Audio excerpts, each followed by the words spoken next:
When it comes to the owner of a private home rental, local agencies have expressed concern that the homeowner may be held responsible when the agency actually contracts with the renter who could potentially be violating this new ordinance, not necessarily the homeowner. We do have to keep in mind that you can see both sides of this issue, because you could have a homeowner who has personally entered into a contract with a renter aside from a private home rental agency. Rental agency representatives have also expressed that including or alluding to in any way owners and agencies in the definition of social host is inappropriate, and that this could affect a potential 1,300 owners or agencies located in the city. And of course, the representatives from Big Bear Recovery Services have expressed a desire to adopt an ordinance before the prom graduation season is upon us, which is right around the corner. During this time, it's expected young people will celebrate at various gatherings, and that could also infer that gathering or drinking may take place, underage drinking could take place at those gatherings. Since the City Council first discussed this item, staff has met with those members of the public as well as our local law enforcement department, our Sheriff's Department. Captain Bradford has joined us this evening. I appreciate him being here as well, to work on modifying the language to accommodate all of their concerns.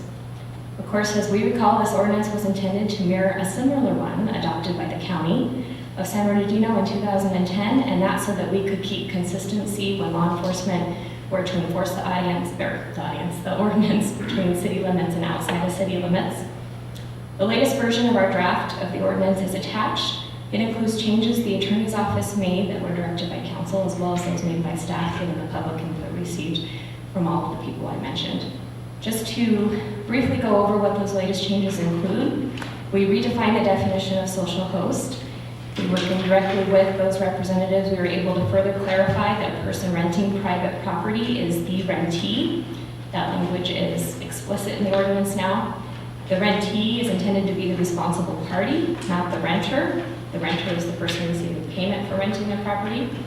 We also removed language referring to rental agreements under prohibitions. This is on page 5 of the draft that you have before you.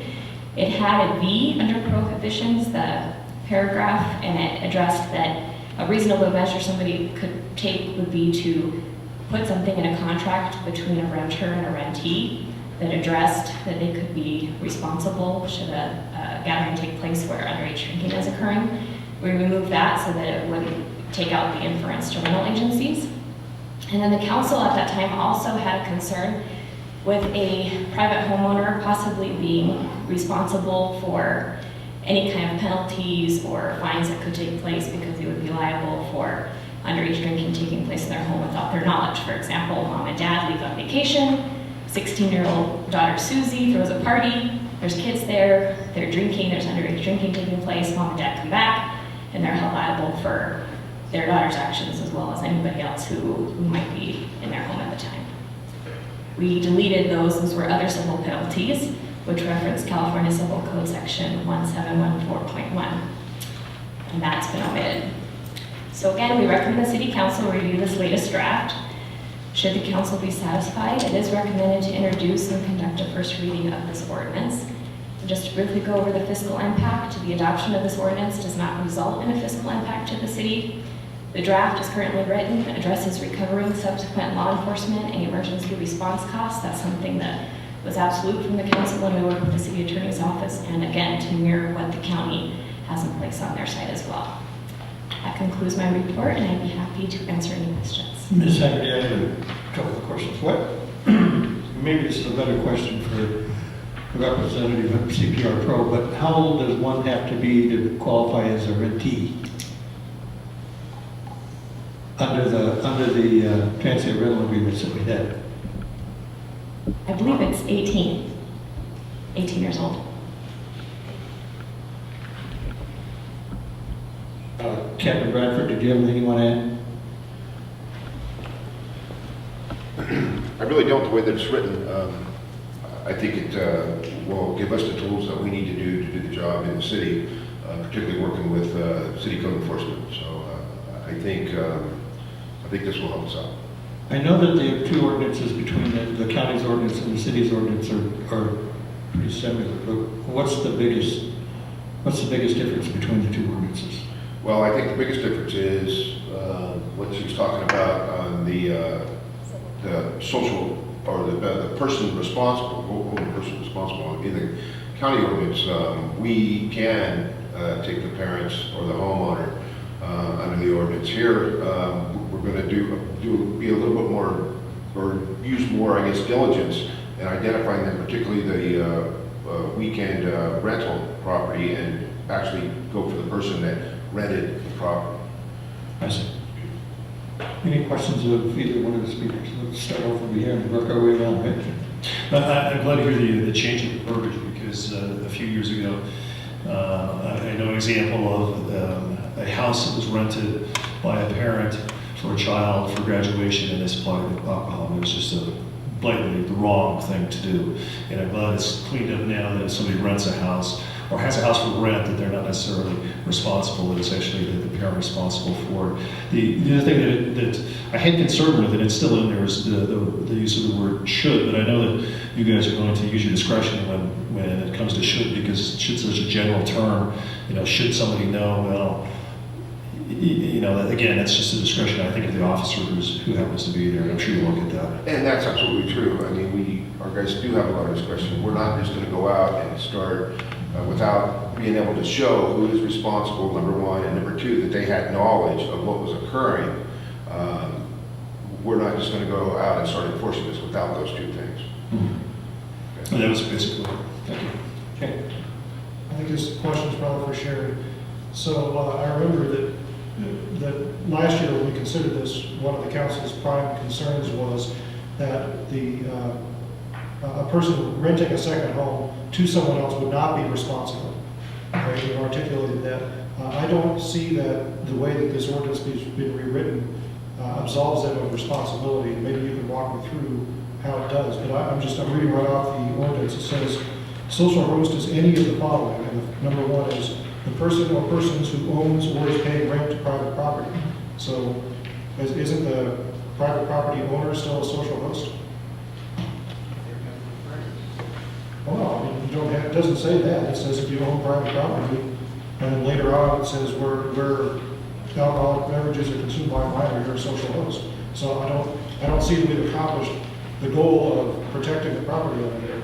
And this might be a question too that Michael Perry wants to address on the viewpoint from CPR Pro, but we had worked with them, specifically them, as the council had suggested that we do too for the community, to be able to take out any verbiage where they felt comfortable that a second homeowner may be able to feel excluded and have a little protection under this, and they felt by omitting the language that we did that provided them for not being singled out and not being singled out and without having to expressly address second homes or rental agencies in the ordinance itself. And I could be wrong on this, but when Mr. Perry comes up, CPR Pro didn't like the idea of actually putting any language in that specifically addressed them as a rental agency or management company or any type of agency that's renting out or accommodating them, because they thought that left an inference there that they weren't comfortable with.